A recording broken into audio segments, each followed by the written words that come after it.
Hey, good day, everybody. My name is Jeff. I am the audio video director here at St. Mark's Lutheran Church in Washington, Illinois. And I want to welcome you to our training video today. So today what we're going to be looking at is two things. First, we're going to be looking at running of our new PTZ camera system. So these are new as of April 2022. We're also going to be combining that in with running of our Livestream controller. And so these two topics, we'll cover these today. If this is your first time running this gear or your first time watching the video, I'd recommend watch the whole thing through from start to finish. You'll get all the information you need. If you've done this job before or seen the video before and really just need a refresher on something specific, check below in the description field and you will find links to the different parts of this video, and that'll get you very quickly to where you want to be. So with that in mind, let's get started. Thanks again for your time. Well, let's get started by taking a quick look at the overall system. This is the stuff that you're actually going to be operating when you're running the camera and the live stream. Let's start out with the cameras. So as you can see from the picture, the cameras are now mounted to the back wall of the sanctuary. There's two of them, one on the left side, one on the right, and they are basically hard mounted to the back of the wall. However, they are, as we said, PTZ cameras, and PTZ stands for pan, tilt, zoom. So as an operator, you still got control of side-to-side motion, which is panning, up and down motion, which is tilt, and you can zoom in or zoom out with the cameras. You have full range of operation of those. So let's start out by just giving you kind of a quick view of the capabilities. So this first shot that we're going to take a look at is the widest zoom out that we can get on the cameras, and as you can see with that, we can get a pretty wide shot of the church sanctuary and pretty much anything that's going on in the front half of the church. A pretty good shot. Now let's take a look at a zoom in. Now the part that we're going to be looking at, if again you look at the wide shot really quickly, is above the altar there is a carving. It's a carving of the Walk to Emmaus. We're going to look at the figure of Jesus. And as you can see from this, we can zoom in pretty closely on this. This is probably about 60 feet from the front of the camera, and the total area up to down is maybe 18 inches high. So pretty good zoom-in capability with these cameras. So I think you're going to be pretty impressed with what we can get. So one of the questions then is, if the cameras are on the back wall, where does the operator sit? And the answer is right here where I'm at. This is the live stream desk. It's actually located outside of the sound booth up on the second floor, and this will be where you'll run the entire camera and live stream operation from in one shot at one desk essentially. If we look at some of the gear that's here, on the right-hand side, we've got our live stream controller. This again is the ATEM Mini Pro by Blackmagic Design. This is the controller that we've been using since we started to live stream. Behind it is a display, and that gives us essentially a control panel look at the entire live stream operation, as well as see what's coming out of the cameras. This is bigger than our previous display that we've been using, but the same basic concept, and we'll walk through that in just a second. Right beneath the display is our camera control, and so you'll see this silver control panel with a lot of buttons on it and a couple of knobs, a joystick. And what that is used, that is where you will control the camera. So it'll allow you to select the camera you want to move, and then with the joystick be able to do the whole pan, tilt, and zoom in and out with that one operation. That really is the heart of the system. If you look at the desk, there's a couple of other items that you won't really interact with. On the back left corner, there is a network switch, so the cameras are connected up via an Ethernet connection, a networking connection. And so the switch enables that. And on the back right corner, you're going to find a couple of outlet strips that we use to power up or power down the whole system. And that's it.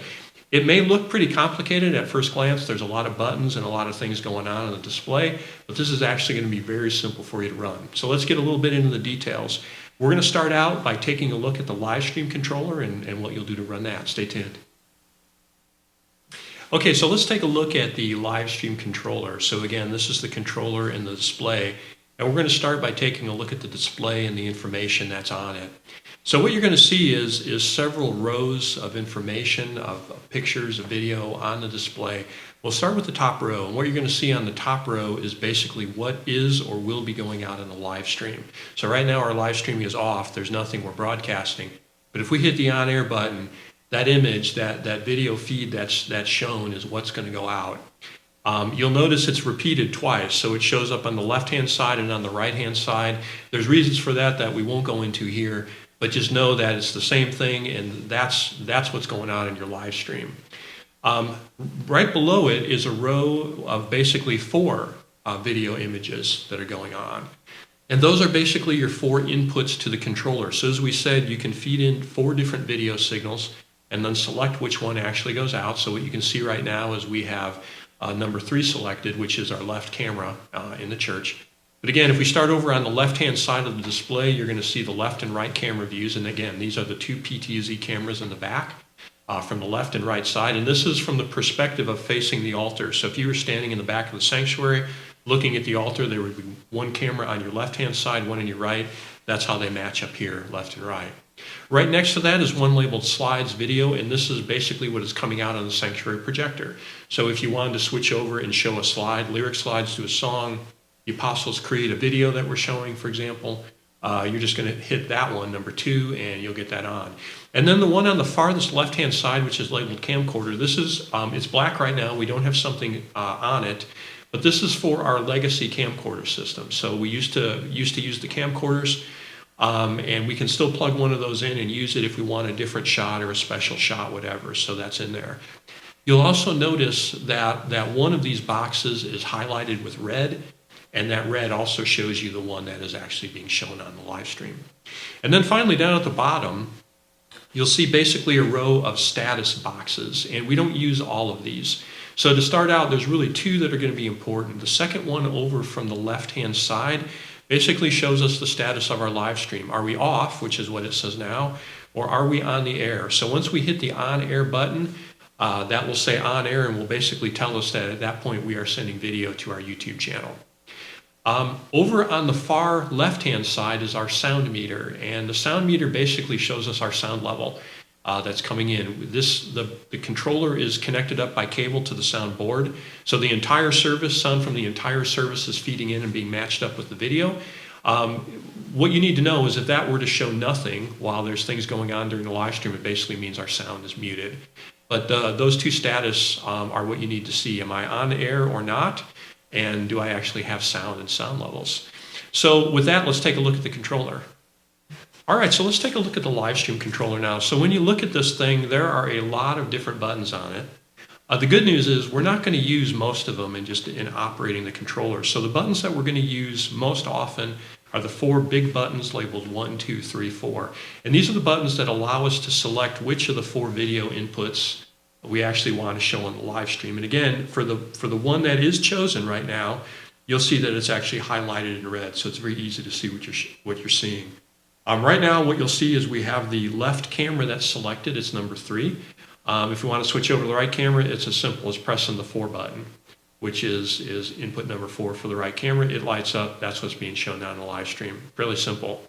That is mostly what we'll be doing during the live stream, and we do it infrequently. So this is not like we're changing the video input, every minute. You may hold on one camera view for a long time. The other thing that we'll use on this typically is in the upper left-hand corner, and it is the mic 1 sound input. So we took a look at the sound display on the board, and as I spoke, you could see it going up and down. There's an on and off button for that. We generally start with it off so that we don't get a lot of background noise on the live stream at startup. As soon as the prelude starts, we're going to hit the on button with that, and that literally is all we're going to do. That's basically it for operating the live stream controller. Again, there's a lot of additional information there, but for most operation, you don't need to know it. Now, 2 other things that you just need to be aware of.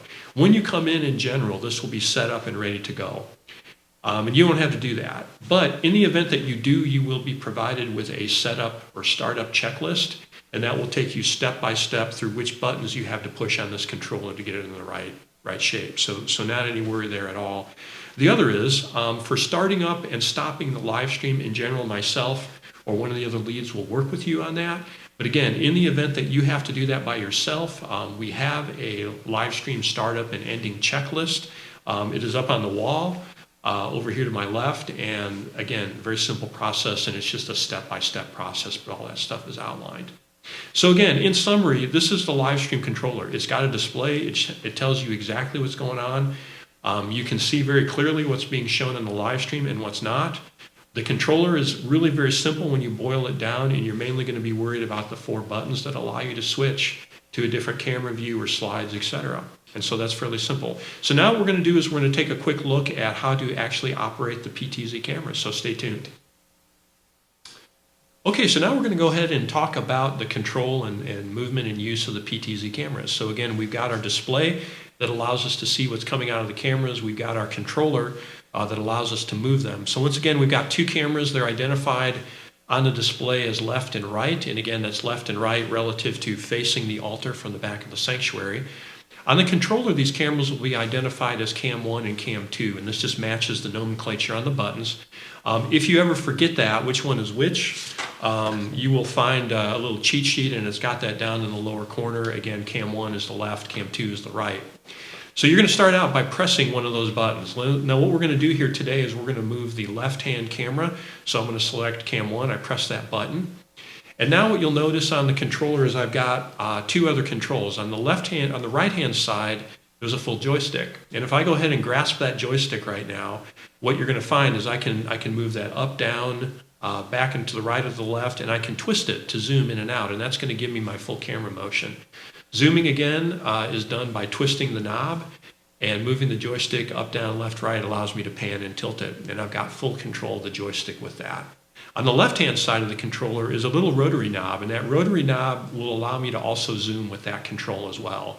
So it does not pan and tilt. All it will do is twist in one direction or another, but that twisting will again allow you to zoom. So you can run this one of two ways. You can either run it entirely off the right-hand side with your right hand, and do the pan, tilt, and zoom with one control, or you can pan and tilt with the right hand and zoom with your left if you'd rather use two hands with it. And that's really literally that simple. You can use that now to move the cameras anywhere you want in the sanctuary and point anywhere you want to go. However, there is a bit of a cheat that we've also built in. So they also use what's known as presets. And we have a series of presets defined on the controller that allow you to basically press a button and have it go to that location. So let's say, for example, we wanted to go to the lectern. The lectern on this sheet is preset number 4. So here's what we're going to do. We're going to do it with our left camera again. We're going to go ahead and hit Cam 1, and then we're going to hit the button labeled Call, which is going to allow us to call a preset. We're going to hit the number 4, which is the lectern, and we're going to hit Enter. So again, Cam 1, Call, 4, or whatever that number is, that preset, and Enter. And when we do that, you're going to see now the camera will go through its motions and get us to that spot. Now what you'll notice is that this is probably not perfect. I mean, think about a lectern. The people that go to stand up there, some are really tall, some are shorter. So this is not going to be the perfect shot for everybody. You will have to control it a bit and move it in a little bit, maybe zoom in or out, up or down a little bit with the joystick, but this probably gets you 95% of the way there. You don't have to use the presets, but you can. And so the point again is that you can move this thing entirely with the joystick, or you can use the presets as you'd like as kind of a cheat on that. When you come in, you'll have a bulletin that will be all marked up for you. It will talk you through the camera shots at each part of the service. And so you'll know where you need to be now, and for the next part of the service, you'll know where you need to be. That's all that there is to controlling the camera. So we're going to come back and with some final tips and things you need to remember. So stay tuned. Take 1. Okay, so now you know everything you need to know to actually run this system. So now what we'd like to cover as we close out are just a handful of tips that will help you do a better job of running this. So tip number 1 is come early. We can talk through the camera on a video, but the reality is until you actually come in here and put your hand on the joystick or on the rotary knob and actually get the feel of controlling it, how fast it zooms in and out, how fast it moves, you don't really know how to run it. I would definitely recommend, if you've never run this before, you need to be there on the day you're running it at least a half an hour early. And the idea of that is really just sit up here and play with the camera and move it and get a feel for the motion and how that works. That would be strongly, strongly recommended. If you have time, I would recommend on that same day, you're going to run the live stream at 11 o'clock, show up for the 8:30 service. And while we're doing the 8:30 service, which is not live streamed, run the cameras as if it was and get the practice of running through a service and how that actually works. And I think you'll learn a lot that will actually pay off when you get in the live stream. So point number 1 is come early and get your hands on the controls and learn how it actually feels. All right, so tip number 2 is eliminate camera motion. And so what that basically means is with the old single camera system that we had, if you were focused on the sermon and then it was done and the praise band was on, you shifted the camera over to the praise band and that motion of the camera was always on. But with a multiple camera system, we don't have to show that anymore. And so what we're going to do is basically ping back and forth between the cameras in terms of what's on the live stream. And with that, we can always be on the next shot. and you don't have to see the camera moving. So let's walk through an example with this. Again, assume that we are doing the sermon, and the sermon is going on. I've got the sermon on the left camera. It is what's being shown in the live stream. And I look at my bulletin, and I see that the bulletin says that the next part of the service will be a praise band song. And the camera needs to be on the praise band for that. So with the left camera on the live stream, I can move the right camera and it doesn't hurt anything at all. So now I'm going to go ahead and take that right camera, move that over to point at the praise band and get all ready.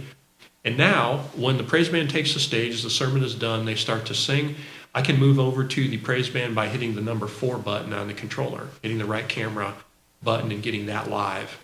And there's no more of the camera motion. I switch from the sermon right to the praise band, and it's very smooth. After I've done that, I now have number 4, the right camera is what's being shown in the live stream. Now I want to go back to that left camera and move it for what happens after the praise band. And if I, again, look at the bulletin, I will see that that is from the back of the altar. The pastor is going to go ahead and do the prayers and the communion. So I go ahead and line the left camera up with that. As soon as the praise band song is done, I hit the number 3. That camera now goes live. And as you can see, as we keep doing this through the service, looking ahead at where the next camera needs to be, we can basically eliminate a lot of the motion. Now, you may not be able to get rid of all of it, and it's okay, and you may have some motion, but we can make it a lot better. And for someone that's watching the video, that's going to make it a lot more interesting and a lot more compelling, and a lot more compelling to come back kind of week after week and continue to watch. Okay, point number 3 coming up. Okay, so point number 3 is leveraging multiple cameras in the same shot where you can. So let's just say that you have something that's longer in duration, like a sermon. A sermon is generally going to last somewhere in the 10 to 15 minute range. So as soon as you get the sermon on, again, you've got the left camera on the sermon, that's what's on the live stream. You don't have to immediately line up the other camera for the praise band, as we just described. What you could do instead is take a different view at the sermon. So you could line that up to point at the pastor, maybe you'll have a different angle, certainly, because you got the right camera, but maybe you zoom in more or you zoom in a little bit less. And during the sermon, you just switch over to the other camera view. So somebody is still watching and hearing the sermon, but they've now seen the camera view switch to a different angle, and then maybe it switches back in a few minutes. You can do this with music as well. Maybe the praise band is playing a song, and you know they're going to be on for, say, 3 or 4 minutes. So you get on, you're showing that left camera view of the praise band, and then you go maybe with the right camera view, and maybe it's zoomed out a little bit more. Maybe it's zoomed in a little more on the worship leader or on a member of the band. You can do that and set that up, and again, it makes for a more interesting shot. Think about television shows. If you're watching a talk show on TV, they don't film it with one camera like I'm doing now, pointing to the same guy all the time. There's multiple cameras and multiple shots. It makes things interesting. And it makes it more compelling. And for a church service, it makes it something that really supports somebody getting into worship a lot more. So consider ways that you can do that for the longer shots. Now, you had to be careful with this. So if the sermon's been going for 10 or 11 minutes, that's probably not the time to change over, right? Because you don't know when the sermon's going to wrap up, and then you're going to find that you don't have the camera on that next praise band shot. So just be careful with it. If you make a mistake with it, it is what it is, but it is something that can really make our broadcasts a lot more effective. So take a look at that. Thanks. So one of the other things you can do is use wide shots, and this would be your 4th tip.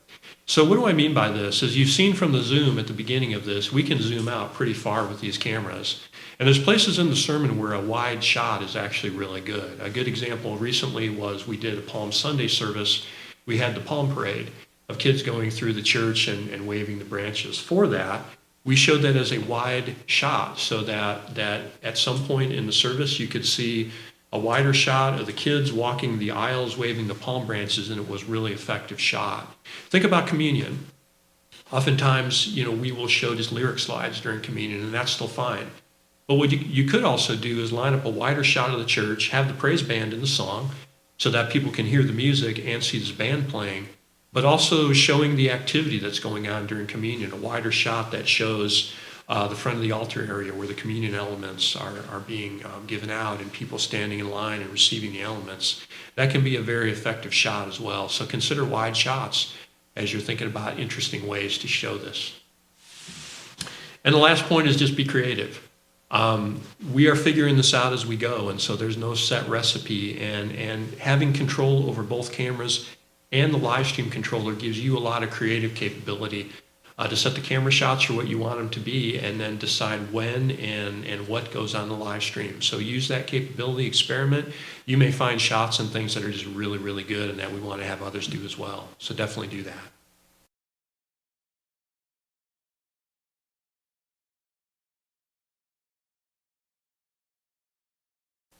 So that's our video. So in summary, again, you've taken a look at the live stream controller, you've taken a look at the camera operation. It's fairly simple. Ask if you need any help, and best of luck with everything. Thank you so much for your time today, and thank you for your volunteer service. Have a great day.